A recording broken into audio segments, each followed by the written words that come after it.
नया साल में आइबो के जान मिल बुलेट से होम रिकॉर्डिंग स्टूडियो राजा सोनवर्षा थाना चौक।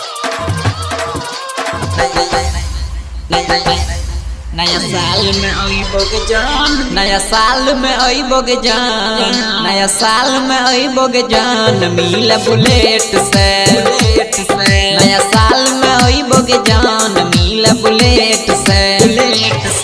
सजल धजल ताहू रही है सजल धजल ताहू रही है आइबो हम लेट से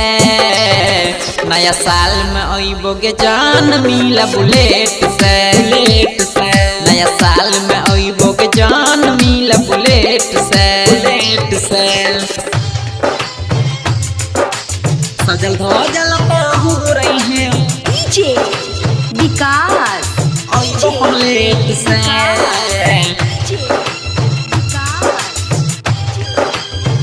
नया साल में आइबो के जान मिल बुलेट से होम रिकॉर्डिंग स्टूडियो राजा सोनवर्षा थाना चौक। नया साल ओइले किस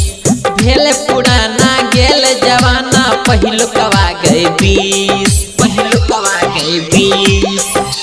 नया साल ओइले किस भेल पुराना गेल जवाना पहिलुकवा गए 20 तोरा ले लेने अइबो तोरा ले लेने अइबो तोरा ले लेने अइबो हम नेट से गेगी इंतजार तू करी है छौरी अइबो हम लेट से नया साल में अइबो के जान मिल बुलेट से नया साल में अइबो के जान मिल बुलेट से सजल धजल ताहू रही है डीजे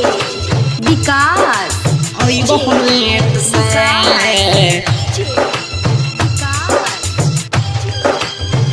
नया साल में आइबो के जान मिल बुलेट से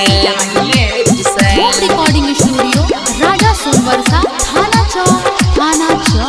2020 में तू गई बहुते मिस हमरा गे हे छौरी चढ़ै छलो बहुते खीस 2020 में तू कैली बहुते मिस हमरा गे हे छौरी चढ़ै छलो बहुते खीस कहै छौ नीरज किया